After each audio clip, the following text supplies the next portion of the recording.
Dober dan, želim in pozdravljeni v novem Q&A-ju. Danes bom obravnaval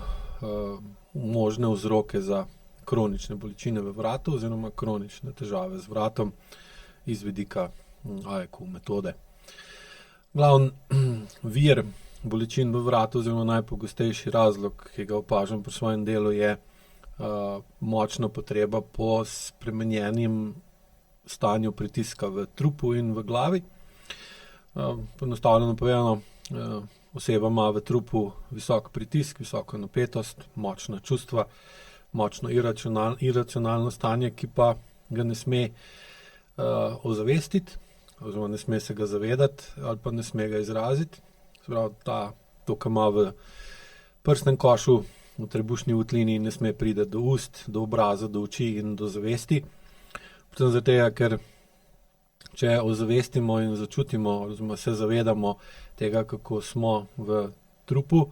potem v naslednjem koraku pride vprašanje, zakaj smo tako, od česa smo tako ali zaradi koga ali česa smo tako, ker seveda potem lahko sproži neprijetna vprašanja, neprijetno razmišljanja in večja potreba potem, da nekaj naredimo, da nekaj spremenimo, kar pa seveda potem trči v podzavestne vzorce oziroma v potrebo podzavestnih vzorcev, da ohranijo stanje takšno, kot je. Čeprav nam to stanje v bistvu ne ustreza, ker imamo v trupu kronično povišan pritisk in ga z zakrčenim vratom kot neke vrste zaprtim ali priprtim ventilom, ki ne spusti tega, kar imamo pod vratom do konca gor v glavo, ustvarja probleme in seveda, če hočemo vrat imeti kot priprt ali zaprt ventil, je treba povišati mišično napetost med ramenskim obročem in med lobanjo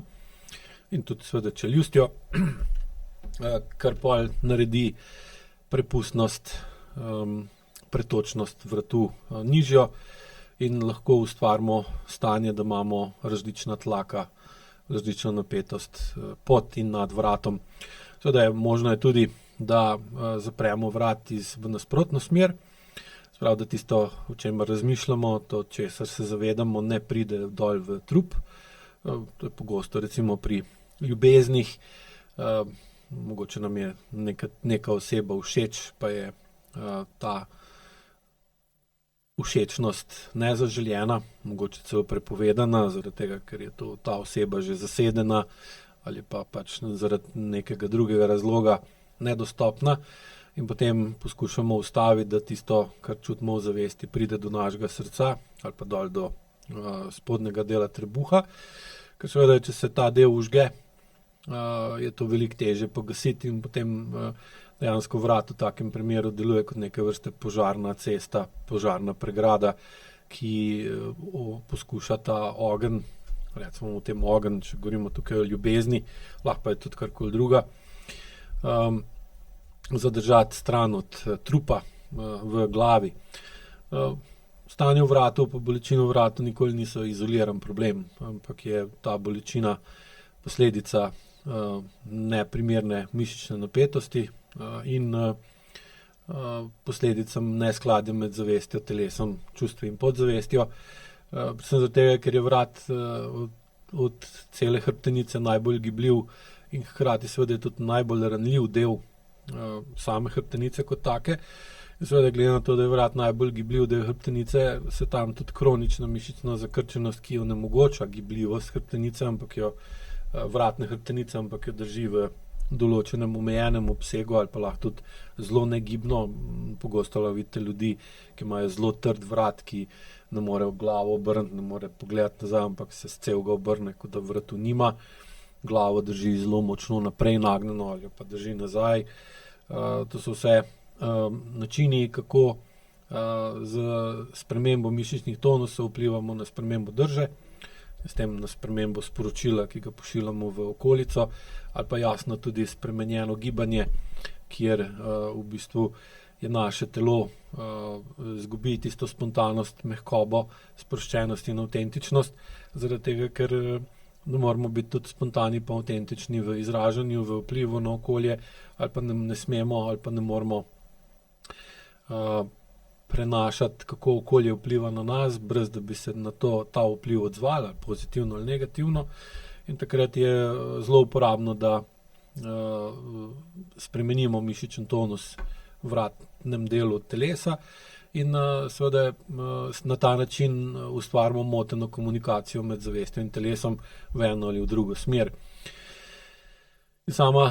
bolečina v vratu, sploh kronična ali pa tudi akutna, je dejansko postane iz AEK vidika informacija, ne pa nadloga, napaka ali nekaj nepotrebnega.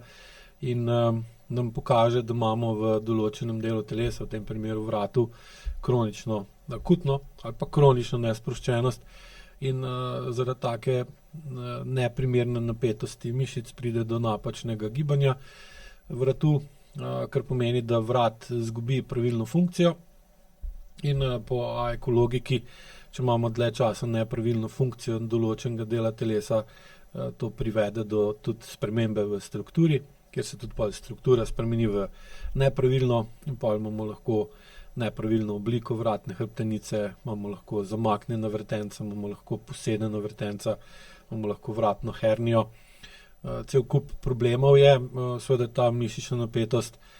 seveda mišičeva med rameni in lobanjo, negativno vpliva na pretok krvi skozi vrat in na ta način podzavestno tudi nadzorujemo oskrbljenost krvi, možganov s krvjo, ker seveda bolj, ko imamo zakrčene mišice v vratu, bolj so tudi arterije, vratne arterije stisnjene in zaradi tega stisnjenja je tudi pretok krvi drugačen in s tem seveda vplivamo tudi na pritisk v glavi. Ker vratne arterije imajo eno tako posebnost, da lahko spreminjajo svoj presek, so lahko širše ali ožje in na ta način se v bistvu tudi regulira krvni tlak v možganski votlini, ki je drugačen od krvnega tlaku v telesu. In seveda potem, če ustvarimo kronično mišično zakrčenost v vratu, s tem izgubimo polno sposobnost reguliranja krvnega pretoka in s tem tudi krvnega tlaka v možganih, ki je lahko nižji, pa se osebi recimo lahko hitro zavrti, če se na hitro ustane, lahko je tudi povišen, pa v bistvu na ta način z nizkim ali previsokim pritiskom v možganih vplivamo na delovanje možganov in če je tak vpliv kroničen,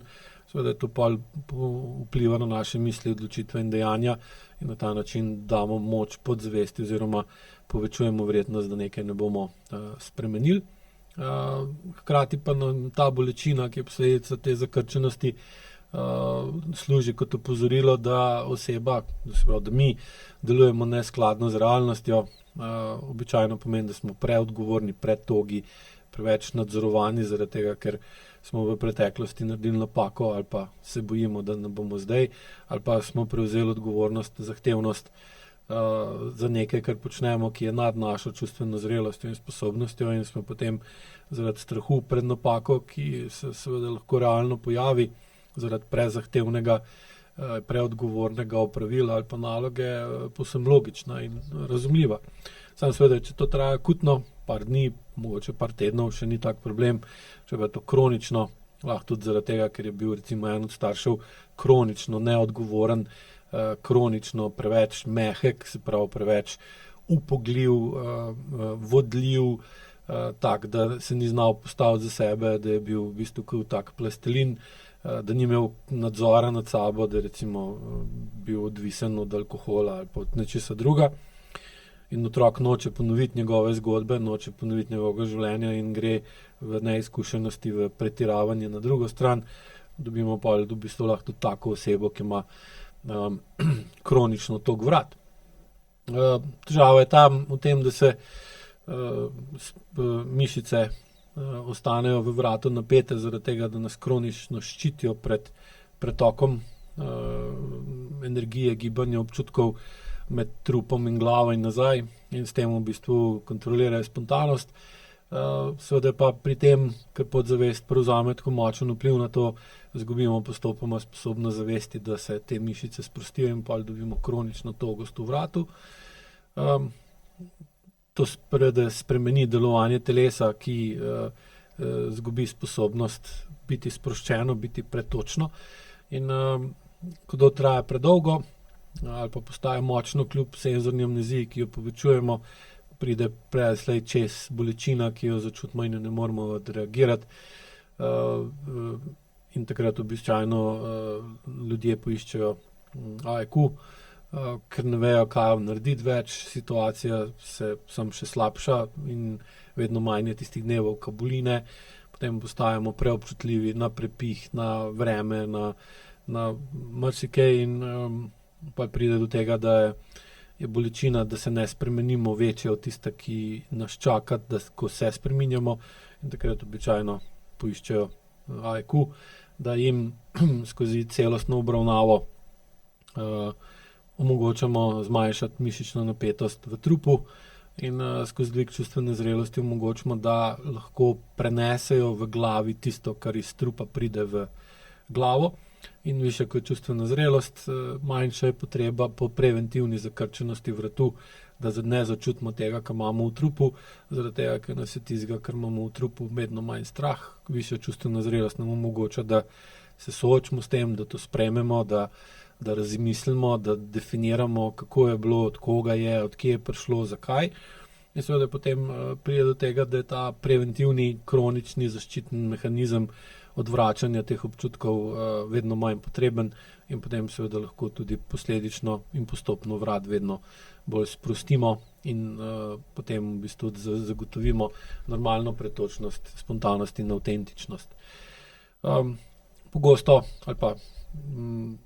praviloma bi lahko rekel, je togost v vratu povezano tudi s togostjo trupa, medenice, prsnega koša. Posledično seveda zaradi kronično zakrčenih mišic v vratu tudi dihanje ni optimalno, ker oseba recimo, ki ima napet vrat, stalno nima stisnjene samo vratne žile, ampak tudi dihalne poti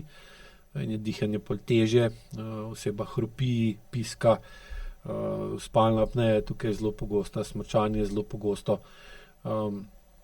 In pri AEQ-ju dejansko ne prihaja do tega, da bi zdravili vrat, ampak stranko učimo razumeti, zakaj je zbrala ali pa bila prisiljena razviti tak podzavesten kronični vzorec povišane mišičnega tonusa v vratu in se potem skozi dvig čustvene zrelosti uči počasi sproščati celoten trup, ker bolj ko je sproščen trup, seveda bolj je sproščen tudi vrat, hkrati pa so te bolečine v vratu najbolj pogosto povezane z zadrževanjem čustev, kot so jeza, nemoč, ogorčenje, razočaranje, očitanje, krivica in podobno. Seveda, bolj ko oseba niža SMA pa dviguje čustveno zrelost, lažje tudi izraža čustva, manjša je potreba po zadrževanju čustev in seveda ta neizražena čustva vedno manjkrat obtičijo v vratu, tako simbolično kot dobesedno. Tako da, če imate bolečino v vratu, ste že poskusili vse, pa ni pomagalo in ste pripravljeni iti v konkretno in postopno soočanje z dejanskim stanjem, najprej pri učiteljih osnovne stopnje, kjer se naučite osnovnih gibov, mehkobe gibanja, razumevanja, kaj je senzorno-motorna amnezija, da spoznate, kaj se dogaja v trupu, zakaj je tako trdo, potem greste pa naprej, kjer začnete dodajati čustva in se naučite, da pri urejanju kroničnih bolečin ni bližnjic, oziroma če mislite, da ste našli bližnjico, boste prej ali slej, in to običajno prej kot pa slej, spoznali, da ta bližnjica je bila samo spet ena od iluzij in da je treba pač podzavesti dati dolžno spoštovanje in čas telesu pa tudi in da z močjo ega in izsiljevanja ali pa prehitevanja po levi in po desni ne bomo dolgoročno rešili problem, ampak ga bomo mogoče kratkoročno odpravili, dolgoročno ga bomo pa nadomestili z drugim, še hujšim, ali pa v bistvu problem začasno prikrili, pa ga prestavili v drug čas in ga bomo potem mogli reševati kasneje, kar pa bo običajno še malo težje, pa še malo dlje trajalo od vsega skupaj. Tako da, hvala za vašo pozornost in lep pozdrav do naslednjega tedna.